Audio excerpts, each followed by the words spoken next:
যে ভারতে যে হিন্দু মুসলিম নিয়ে যে ঝামেলাটা চলছে ওয়াকফ বিল পাস করার নিয়ে, তার মধ্যে মোদি সরকারের চাল আছে।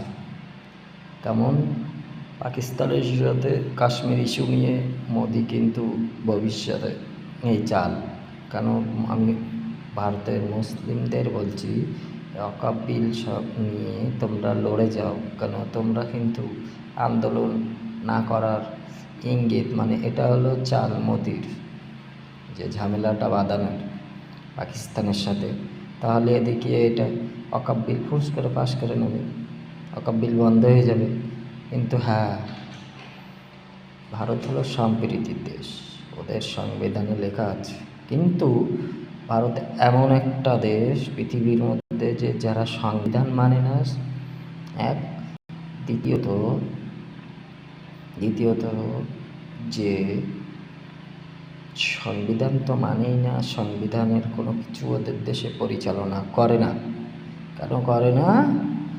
সেখানে পরিচালনা করলে আজকের হিন্দু মুসলিম বৌদ্ধ খ্রিস্টান দলিত আদিবাসী এবং শিখ, আপনি সংবিধান দেখে নেবেন। আমি মিথ্যে কথা বলছি কি? কেন আমি আপনাদের সংবিধান পড়েছি, আমি তো জানি। এবং শিখ সবাই সমান অধিকার। আজকের অনেকে হিন্দু মানুষ শুধু আমাদের রসুল নিয়ে কথা বলে। আমি আপনাদের একটাই অনুরোধ করি, আপনারা আপনাদের বাচ্চাদের, যেমন আমরা কোরআন শিক্ষা দিই বাচ্চাদের, তেমন আপনারা আপনাদের গীতা শিক্ষা দেন। একটা আমরা যেমন মাদ্রাসা বানাই, আপনারা একটা বানান, আপনারা আপনাদের নাম দিয়ে একটা জায়গা স্থান বানান, বানিয়ে সেখানে পুরোহিত রেখে তাদের গীতা শিক্ষা দেন, দিয়ে দেখেন কোন ধর্মে কি ঘুরে দাঁড়ায় আপনাদের এই বাচ্চারা। তো যাই হোক, ওটা নিয়ে বেশি কথা বলতে চাই না। আজ একটাই কথা, আপনারা হিন্দু মুসলিম নিয়ে ঝামেলা না করে একটা সম্প্রীতির দেশ হিসাবে আবার গড়ে তুলুন। এই বিজেপি সরকারের কারণে বাংলাদেশের সঙ্গে কিন্তু আজকের আপনাদের সম্পর্ক খারাপ।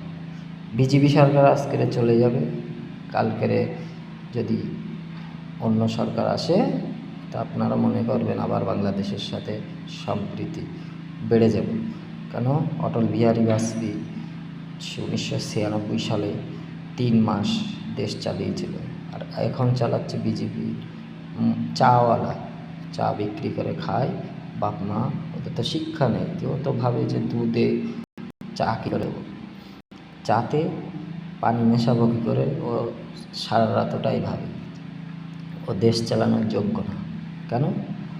ও শুধু হিন্দু মুসলিম দণ্ড বাঁধানোর চিন্তা ভাবনা, এছাড়া অন্য কিছু না। আপনারা ভেবে দেখেন, এই হলো বিষয়। তো ভারতের যে শুভেন্দু অধিকারী এতদিন বাংলাদেশের সংখ্যালঘু নিয়ে খুব লাফালাফি করছিল, এখন ভারতের সংখ্যা নিয়ে কথা বলে না কেন? এর ভিতরে একটাই বোঝা যায় যে ও ধর্ম নিয়ে খেলা করে এবং মানুষের হেনস্থা করে। বাংলাদেশের সঙ্গে পারার ক্ষমতা এখনো হয়নি, আর হবেও না। কেন? ও হলো গু খায়, ওর বাড়িতে গিয়ে খোঁজ নিয়ে খায়, হলো সরগু খেয়ে মাতাল বোধ হয়, গাঁজা খায়, গাঁজা করে, বুঝছেন?